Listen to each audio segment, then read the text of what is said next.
To sweets നാവിൽ തൊട്ടു മനസ്സിൽ തൊട്ടു. രണ്ട് തരം ഫാമിലി വ്ളോഗേഴ്സിനെ നമുക്ക് കാണാമല്ലേ. ആദ്യത്തെ ആളുകൾ തങ്ങളുടെ ജീവിതത്തിൻ്റെ സ്വകാര്യത പബ്ലിക് മീഡിയയിലിട്ട് നാറ്റിക്കാറില്ല. അവർ ഒന്നും അധികം ഷെയർ ചെയ്യാറില്ല. എന്നാൽ അവരുടെ ചാനൽ വളരെ സക്സസ്ഫുള്ളായിട്ട് പോകുന്നുണ്ടോ, അവരുടേതായിട്ടുള്ള സ്ട്രാറ്റജി, ഷോർട്ട്, സ്കിറ്റ്, അങ്ങനെയൊക്കെയുള്ള അവരുടെ പ്രത്യേക തരം ഡിപ്ലോമാറ്റിക് ആയിട്ടുള്ള ഒരു സമീപനത്തിൽ ഏറ്റവും വിജയകരമായിട്ട് എത്തിക്കുന്ന ചാനലുകളുണ്ട്. അതാണ് KL ബ്രോ, ബിജു ഋതിക്കൊക്കെ. ഇനി ചില ഫാമിലി വ്ളോഗേഴ്സ് നമ്മുടെ മുമ്പിൽ തന്നെ അമ്മയും മകനും തമ്മിലുള്ള ബന്ധം ഏറ്റവും വേഴ്സ്റ്റാക്കിയ ഫാമിലി വ്ളോഗർ ഉൾപ്പെടെ എല്ലാവരും തങ്ങളുടെ വീട്ടിൽ എന്ത് കാര്യം ഉണ്ടായാലും അത് സബ്സ്ക്രൈബേഴ്സിൻ്റെ മുമ്പിലേക്ക് എത്തിക്കും. അതൊരിക്കലും സബ്സ്ക്രൈബേഴ്സിനോടുള്ള ആത്മാർത്ഥമായിട്ടുള്ള സ്നേഹം കൊണ്ടൊന്നുമല്ല കേട്ടോ. അത് അവർ വിറ്റ് കാശാക്കുകയാണ്. തങ്ങളുടെ സബ്സ്ക്രൈബേഴ്സിൻ്റെ ഏകദേശം ആയിട്ടുള്ള സമീപനം അവർക്ക് മനസ്സിലാവും. ഏത് വീഡിയോയ്ക്കാണ് കൂടുതൽ വ്യൂ, അതനുസരിച്ച് അങ്ങനെയുള്ള സബ്ജക്റ്റ് കൂടുതൽ ഭംഗിയായിട്ട് സബ്സ്ക്രൈബേഴ്സിൻ്റെ മുമ്പിൽ എത്തിക്കുകയും, സബ്സ്ക്രൈബേഴ്സിന് എപ്പോഴും താല്പര്യം എന്താ, കല്യാണമായോ, രണ്ടാമത്തെ കൂട്ടർ കല്യാണമായോ, മൂന്നാമത്തെ കൂട്ടർ പിറന്നാൾ ആഘോഷിച്ചില്ലേ, ഇങ്ങനെയൊക്കെ ചോദിക്കുന്ന കമൻറ്റോളികൾക്ക് അനുകൂലമായിട്ടുള്ള അല്ലെങ്കിൽ അവർ കൂടുതൽ കാണാൻ വേണ്ടി, കൂടുതൽ വ്യൂ കിട്ടി തങ്ങൾക്ക് പൈസ കിട്ടാൻ വേണ്ടിയിട്ടാണ് ചില ഫാമിലി വ്ളോഗേഴ്സിൻ്റെ ട്രയൽ. ഇപ്പോൾ ഉപ്പും മുളകും ചാനലിനെ സംബന്ധിച്ചിടത്തോളം അവർ ആദ്യത്തെ മകളുടെ വിവാഹത്തിൻ്റെ സമയത്ത് വളരെ സെൻസിറ്റീവായിട്ടുള്ള ഒരുപാട് വീഡിയോകൾ ഇട്ടു. ആ വീഡിയോകൾ അവർക്ക് അറിയാം ഇത് തങ്ങളുടെ മകളെ പറ്റിയിട്ടാണ് തങ്ങൾ സംസാരിക്കണതെന്ന് അറിയാതെ അങ്ങനെയൊന്നുമല്ല. അവർക്ക് ജീവിക്കണം. അവരുടെ ഇമ്പോർട്ടൻ്റ് ആയിട്ടുള്ള വരുമാന മാർഗം എന്ന് പറയുന്നത് യൂട്യൂബാണ്. ഇനി രണ്ടാമത്തെ മകളുടെ വിവാഹാലോചന ഒരു പ്രാവശ്യം അവർ ഫേക്കായിട്ട് അല്ലെങ്കിൽ എന്തായാലും അതിൽ ചെക്കനൊന്നും കാണിച്ചില്ല. രണ്ടാമത്തെ പ്രാവശ്യം അവർ കൃത്യമായിട്ട് കാണിക്കുന്നു. ഒരു പ്രാവശ്യം അവരുടെ ഭർത്താവിൻ്റെ വീട്ടിലേക്ക് എന്നുള്ളൊരു യാത്ര കാണിക്കുന്നു, ഊട്ടിയിലേക്കോ കൊടൈക്കനാലിലേക്കോ. അപ്പോൾ അങ്ങനെയൊക്കെ സെൻസിറ്റീവായിട്ടുള്ള ഇങ്ങനെയുള്ള സബ്ജക്റ്റുകൾ മുമ്പിലേക്ക് ഇട്ട് കൊടുത്തിട്ട് അത് കാണാനായിട്ട് ഒരുപാട് പേര് ചെല്ലും. അതിൻ്റെ വ്യൂ അനുസരിച്ചിട്ടാണ് അവരുടെ ജീവിതം. അതിൽ യാതൊരു വക തെറ്റുമില്ല. ഇനി അവരുടെ മോഡലായിട്ടുള്ള അല്ലെങ്കിൽ അവരിപ്പോൾ രണ്ടാമത്തെ മകളുടെ വിവാഹം ആലോചിക്കുമ്പോൾ ഒരുപാട് പേര് ചോദിക്കുന്നുണ്ട്, എന്തിനാണ് ഈ കുട്ടീനെ ഇത്ര നേരത്തെ വിവാഹം കഴിച്ച് അയപ്പിക്കുന്നത്, 18-19 വയസ്സുള്ള കുട്ടിയെ. അതിനവർ പറയുന്നത് അവർക്ക് അവരുടെ ജീവിത സാഹചര്യം, അവർക്കൊരു ഹോട്ടൽ തുടങ്ങണം, രണ്ടാമത്തെ കുഞ്ഞുങ്ങളെ നോക്കണം, സ്വാഭാവികമായിട്ട് ഈ കുഞ്ഞിനെ സെറ്റിലാക്കിയാലാണ് അവർക്കത് പറ്റുള്ളൂ. അപ്പോൾ ഈ കുഞ്ഞിനെ സെറ്റിലാക്കുക എന്നവർ ഉദ്ദേശിക്കുന്നത് തീർച്ചയായിട്ടും വിവാഹത്തിലൂടെ തന്നെയാണ്. വേറെ ഒരാളുടെ കയ്യിൽ പിടിച്ചേൽപ്പിക്കുമ്പോൾ ഇനി അവരവളെ പ്രൊട്ടക്റ്റ് ചെയ്തോളും. ഇനി ഇവളെ പഠിപ്പിക്കാനോ അല്ലെങ്കിൽ ഇവൾക്കൊരു തൊഴിൽ കൊടുക്കാനോ ഉള്ള സമയം അവരുടെ പക്കലില്ല എന്നാണ് അവർ പറയാതെ പറയുന്നത്. അവരുടെ പോസിറ്റീവായിട്ടുള്ള ആ ജീവിതത്തോടുള്ള സമീപനമൊക്കെ ഏറ്റവും നല്ലത് തന്നെ. പക്ഷെ അത് മാതൃകയാക്കി എടുക്കാൻ പറ്റുമെന്ന് വെച്ചാൽ തീർച്ചയായിട്ടും ഇല്ല. ഇന്നത്തെ പേരൻസ് നമ്മളുടെ ലോൺ വരെ വെച്ചിട്ടാണ് കുട്ടികളുടെ വിദ്യാഭ്യാസം, കരിയർ, അത് കഴിഞ്ഞിട്ടാണ് വിവാഹം എന്നുള്ള അടുത്ത പടി. അപ്പോൾ അങ്ങനെയൊക്കെ ചിന്തിക്കുന്നവരുടെ ലോകത്ത് ഇങ്ങനെയൊന്നുമല്ല.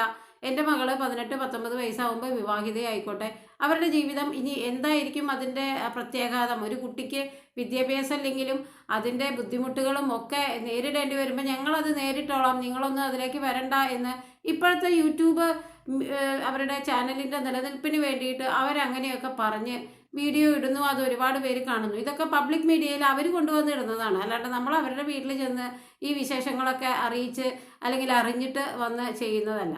ഇനി ഇങ്ങനെയുള്ള കാര്യങ്ങൾ വല്ലവരും വിമർശിച്ച് കണ്ടാൽ അവർക്ക് ഭയങ്കര അസഹിഷ്ണുതയാണ്. അയ്യോ, ഞങ്ങളെ ആരും വിമർശിക്കാൻ പാടില്ല, ഞങ്ങൾ ഡീസൻ്റാണ്, ഓക്കെ, അങ്ങനെയുള്ള സമീപനമൊക്കെ അവരുടെ സ്വാതന്ത്ര്യം പോലെ.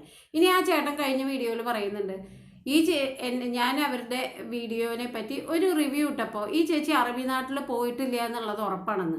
15 വർഷം അറബി നാട്ടിൽ, പ്രത്യേകിച്ച് സൗദി അറേബ്യയിൽ ജീവിച്ച ഒരാളാണ് ഞാൻ. ഇനി അതിൻ്റെ സബ്ജക്റ്റ് അവരെ ഭാര്യയും ഭർത്താവും തമ്മിൽ പബ്ലിക്കായിട്ട് മുത്തം കൊടുക്കുമ്പോൾ പലരും പറയുന്നുണ്ട്, ഇവരെന്തിനാണ് ഇങ്ങനെ ഗോഷ്ടി കാണിക്കുന്നത്, കാട്ടിക്കൂട്ടുന്നതെന്ന്. അത് അവരുടെ സ്വാതന്ത്ര്യമാണ്. ഭാര്യയും ഭർത്താവുമാണ്, അവർക്ക് മുത്തം കൊടുക്കാം, ഉമ്മ കൊടുക്കാം, അതൊക്കെ അവരുടെ മൂഡ്, അതിനനുസരിച്ച് അവർ ക്രിയേറ്റ് ചെയ്തിരിക്കുന്നു എന്ന് പറഞ്ഞതിന് അവർ മനസ്സിലാക്കിയത് അങ്ങനത്തെ മൂഡാണ്. പക്ഷെ ഞാൻ അങ്ങനെയല്ല. ഒരു ഭാര്യയ്ക്കും ഭർത്താവിനും ഒരു പൊതു മീഡിയയിൽ വെച്ചിട്ട് ഒന്ന് കെട്ടിപ്പിടിക്കാനുള്ളൊരു മാനസികാവസ്ഥ ഉണ്ടെങ്കിൽ അത് 90% പേർക്ക് ഉണ്ടായിക്കൊള്ളണം എന്നില്ല. 10% പേർക്ക് മാത്രമാണ് അവരുടെ ജീവിതത്തിൽ ഉടനീളം അങ്ങനെ ഒരു സ്നേഹബന്ധം മുറുകെ പിടിക്കാനായിട്ട് പറ്റുള്ളൂ എന്നുള്ളതൊരു സത്യം തന്നെയാണ്. അതിലെ പ്രധാനപ്പെട്ട അവരുടെ വിമർശനാത്മകമായിട്ടുള്ള പോയിന്റ് ഇങ്ങനെയായിരുന്നു, ഞങ്ങൾ മീഡിയയുടെ മുമ്പിൽ ഇങ്ങനെ പബ്ലിക്കായിട്ട് ഉമ്മ കൊടുക്കുമ്പോൾ അത് ഞാൻ കൂടുതൽ പറഞ്ഞ് മറ്റുള്ളവരിലേക്ക് അത് ഇഞ്ചക്ട് ചെയ്ത് കയറ്റിയ പോലെയായിരുന്നു. അവർ ഭാര്യയും ഭർത്താവുമാണ്, പബ്ലിക്കായിട്ടോ പ്രൈവറ്റായിട്ടോ ഉമ്മ കൊടുക്കണമുണ്ട്. ഈ രാജ്യത്ത് അതിന് പ്രത്യേക തടസ്സങ്ങളൊന്നും ഇല്ല. ഇനി അവർ പ്രകടനാത്മകത എല്ലാ വീഡിയോയിലും അവരങ്ങനെ ചെയ്യുന്നുണ്ടെങ്കിൽ അത് അവരുടെ ദാമ്പത്യത്തിൻ്റെ വിജയം തന്നെയാണ്. അവർ മൂഡ് എന്നുള്ള വാക്ക് പ്രത്യേക രീതിയിലുള്ള മൂഡാക്കി എടുത്തു. ഞാനൊരിക്കലും അങ്ങനെയല്ല ഉദ്ദേശിച്ചത്. അവർ ഇത്ര വർഷം കല്യാണം കഴിഞ്ഞ് 4 കുട്ടികളായിട്ടും ഒരു വീഡിയോയുടെ മുമ്പിൽ ആകെ 10 മിനിറ്റോ 8 മിനിറ്റോ കാണിക്കുന്ന വീഡിയോയുടെ മുമ്പിൽ ഒരു 100 പ്രാവശ്യം അങ്ങനെ ചെയ്യുന്നുണ്ടെങ്കിൽ അത് അവരുടെ എന്താ പറയുക, ജീവിതത്തിലെ പ്രണയം കാത്തു സൂക്ഷിക്കുന്നതിൻ്റെ സിമ്പിളാണ്. അതിലിപ്പോൾ എന്താണ് തെറ്റുള്ളത്? എന്തായാലും എല്ലാവർക്കും അങ്ങനെയൊന്നും കാത്തു സൂക്ഷിച്ച് 24 മണിക്കൂർ മുമ്പ് വയ്ക്കാനൊന്നും നമ്മൾക്ക് പറ്റാറില്ല. നമ്മൾ ദാമ്പത്യ ജീവിതം നയിക്കുന്നവരാണ്. അപ്പോൾ അതിനുള്ളൊരു മൂഡ് നമ്മളുടെ ജീവിതത്തിൽ ഇല്ലെങ്കിൽ അത് നമ്മളുടെ പരാജയമാണ്, അത് അവരുടെ വിജയമാണ്. അതിലൊന്നും എനിക്ക് വിരോധമില്ല. ആ ചേട്ടൻ പറയുന്നുണ്ട് ഇവർ അറബി നാട്ടിലൊന്നും പോയിട്ടില്ല എന്ന്. ഒരു 15 വർഷം സൗദി അറേബ്യയിൽ ജീവിച്ച പ്രവാസിയായിട്ടുള്ള ഒരു വീട്ടമ്മയാണ്. അവിടെ ജോലി ചെയ്തിരുന്ന അധ്യാപികയാണ്. അപ്പോൾ അവിടെയൊക്കെ എനിക്ക് തുണയായത്, ഞാൻ ഇത്രയും നാളും അവിടെ വർക്ക് ചെയ്യാൻ കാരണം എൻ്റെ അമ്മ എന്നെ 18 വയസ്സാകുമ്പോഴേക്കും കല്യാണം കഴിച്ചു എന്ന് പറയാതെ MA വരെ പഠിപ്പിച്ചത് കൊണ്ടാണ്. അപ്പോൾ എനിക്ക് എൻ്റെ കരിയർ അവിടെ ബിൽഡ് ചെയ്യാൻ പറ്റി. എനിക്ക് അന്യനാട്ടിലിരുന്ന് എൻ്റേതായിട്ടുള്ള വരുമാനം ഉണ്ടാക്കാൻ പറ്റിയതും എനിക്ക് വിദ്യാഭ്യാസത്തിന് കൂടുതൽ പ്രാധാന്യം കൊടുക്കുന്ന ഒരു അമ്മ ഉണ്ടായിരുന്നത് കൊണ്ടാണ്. അപ്പോൾ അതും ചേട്ടനെ ഓർമ്മിപ്പിക്കുകയാണ് വിനയപൂർവ്വം. ഇനി ചേട്ടൻ പറയുന്നു പബ്ലിക്കായിട്ട് അറബികൾ അങ്ങോട്ടും ഇങ്ങോട്ടും ഉമ്മ വയ്ക്കാറുണ്ട്, ഇവരെങ്ങനെയാണ് ഈ അറബി നാട്ടിൽ പോയത് പറയണത്, എനിക്ക് വിശ്വസിക്കാൻ പറ്റില്ല എന്ന്. ഞാൻ പോയത് അമേരിക്കയിലോ ബ്രിട്ടനിലോ അല്ല. അമേരിക്കയിലും ബ്രിട്ടനിലൊക്കെ ഇങ്ങനെ പബ്ലിക്കായിട്ട് നമ്മൾ യാത്ര പറയുമ്പോഴൊക്കെ 24 മണിക്കൂർ ഉമ്മ വയ്ക്കാറുണ്ടെന്ന് എനിക്കറിയാം.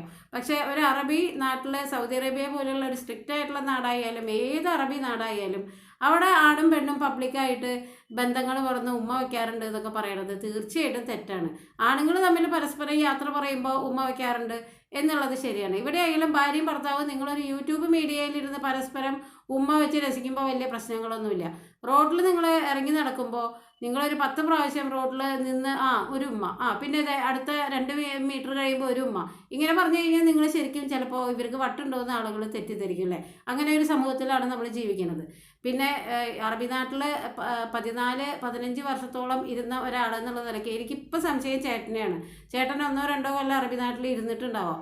അതുപോലെ ബുഫിയോ അങ്ങനെയുള്ള സ്ഥലങ്ങളിൽ ഇരുന്ന കാരണം ചേട്ടൻ കാണുന്ന ആളുകൾ ഏത് രീതിയിലാണ് ഉമ്മ ചേർന്നതെന്ന് ചോദിച്ചാൽ എനിക്കറിയില്ല. പിന്നെ അങ്ങനെ ഒരു മൂഡ് ക്രിയേറ്റ് ചെയ്ത് ഉമ്മ വയ്ക്കാൻ കഴിയുന്നുണ്ടെങ്കിൽ നിങ്ങളുടെ ദാമ്പത്യത്തിൻ്റെ വിജയമാണ്.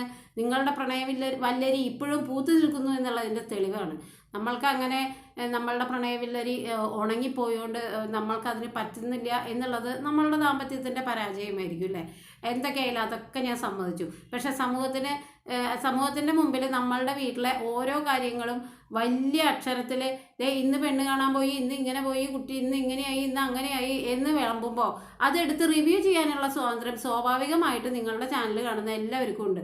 ഒരു പബ്ലിക് മീഡിയയിൽ ഇരുന്ന് നിങ്ങളുടെ ജീവിതത്തിൻ്റെ ഏച്ചും മുട്ടും മരുന്നും പിന്നെ രോഗവും സന്തോഷവും സങ്കടവും പെണ്ണ് കാണലും കുളിക്കലും എല്ലാം ഉമ്മ വയ്ക്കലും ഒക്കെ നിങ്ങൾ ഷെയർ ചെയ്യാന്നുണ്ടെങ്കിൽ അതെടുത്ത് റിവ്യൂ ചെയ്യാനായിട്ട് യാതൊരു വക ബുദ്ധിമുട്ടും അല്ലെങ്കിൽ അതിനുള്ള സ്വാതന്ത്ര്യം നമുക്കുണ്ട് എന്നുള്ളതാണ്. അതാണ് അഭിപ്രായ സ്വാതന്ത്ര്യം എന്ന് പറയുന്നത്. ഭരണഘടന പ്രകാരം നമ്മൾക്ക് കിട്ടിയിട്ടുള്ള സ്വാതന്ത്ര്യമാണ് അഭിപ്രായ സ്വാതന്ത്ര്യം. അപ്പോൾ അത് ഇനിയും എൻ്റെ ചാനലിൽ തുടരും. ഞാൻ എന്തായാലും എന്നോട് ഫാമിലി ചാനൽ തുടങ്ങിയാൽ മതി ചേച്ചി എന്ന് അവിടുത്തെ ചേച്ചി സജസ്റ്റ് ചെയ്യണുണ്ടോ. എന്തായാലും എനിക്കതിൽ താല്പര്യമില്ല. എനിക്ക് സംസാരിക്കാൻ അറിയാം. എനിക്ക് വിദ്യാഭ്യാസം എൻ്റെ അമ്മ തന്നതുകൊണ്ട് ഞാൻ സംസാരിക്കും. ഞാനിങ്ങനെ റിവ്യൂ ചാനലുമായിട്ട് മുന്നോട്ട് പോകും കേട്ടോ ചേച്ചി.